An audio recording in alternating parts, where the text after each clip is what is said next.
সরকারি গাড়ি অপব্যবহার ও মাত্রাতিরিক্ত ব্যয় থামানো যাচ্ছে না। এতে জ্বালানির পেছনে বছরে খরচ 150 কোটি টাকা। নতুন গাড়ি কিনতে কর্মকর্তারা 30 লাখ টাকার ঋণ সুবিধা ও জ্বালানি খরচ নেয়। তারপরও অনেকেই দপ্তরের গাড়ি ব্যবহার করে। প্রকল্পের মেয়াদ শেষ হলেও 400 গাড়ি জমা দেয়নি কর্মকর্তারা। ফলে বাড়ছে সরকারি খরচ। 15 বছরে মন্ত্রী এমপিদের পাশাপাশি আমলারাও গাড়ি ব্যবহারে স্বেচ্ছাচারী হয়ে উঠেছে। আতিকা রহমানের রিপোর্ট। নগদের সর্বোচ্চ বার 167 টাকা রিচার্জে পাবেন 1 লাখ টাকা পুরস্কার। আরও আছে প্রতি সপ্তাহে পুরস্কার ও ক্যাশব্যাক।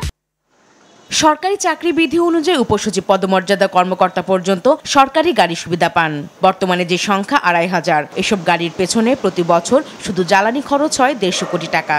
পাশাপাশি আছে চালকের বেতন ও রক্ষণাবেক্ষণ খরচ।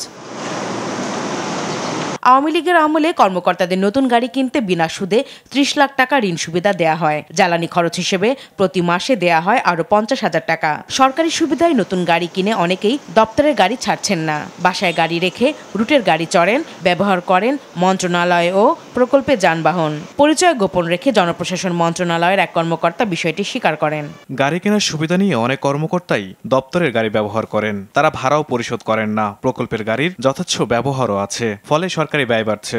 আওয়ামী মন্ত্রীদের মতো সরকারি কর্মকর্তারাও নিয়ম বহির্ভূতভাবে দপ্তরের গাড়ি ব্যবহার করেছেন, যা এখনো বহাল আছে। প্রকল্প শেষে 60 দিনের মধ্যে পরিবহন পুলে গাড়ি জমার বিধান থাকলেও এখনো 400 গাড়ি জমা পড়েনি। প্রধান উপদেষ্টার কার্যালয় থেকে এ ব্যাপারে আদেশ জারি হলেও ফল পাওয়া যায়নি।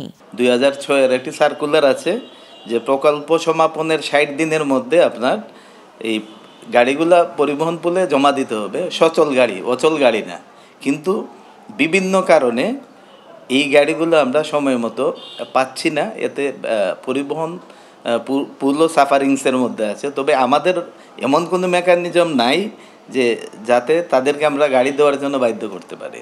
এই গাড়িগুলো প্রজেক্টে আছে এবং গাড়ি কোথায় আছে এটা যারা প্রজেক্ট মনিটর করেন তারা বলতে পারবে। অনেক কর্মকর্তা স্ত্রী সন্তানদের ব্যক্তিগত কাজে সরকারি গাড়ি ব্যবহার করেন। শিক্ষা প্রতিষ্ঠান কিংবা মার্কেটের সামনে হরহামেশা যা দেখা যায়। টিআইবি নির্বাহী পরিচালক বলেন, আমলারা ক্ষমতার অপব্যবহার ও অর্থ অপচয় করে দুর্নীতি করছেন। তাদের জবাবদিহিতার আওতায় আনা জরুরি।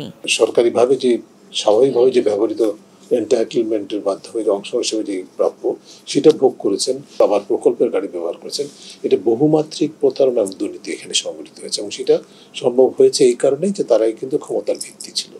সংস্কার হচ্ছে তার অংশ হিসাবে এই বিষয়গুলোকে প্রতিহত করার মতো নীতিমালা অনুসরণ করা হবে, প্রণয়ন করা হবে, অনুসরণ করা হবে, বাস্তবায়ন করা হবে। রাষ্ট্রীয় সম্পদের অপব্যবহারের সাথে তাদেরকে চিহ্নিত করে দৃষ্টান্তমূলকভাবে জবাবদিহিতা নিশ্চিত করতে পারলেই এটা আসলে বাস্তবে প্রতিরোধ করা সম্ভব হয়।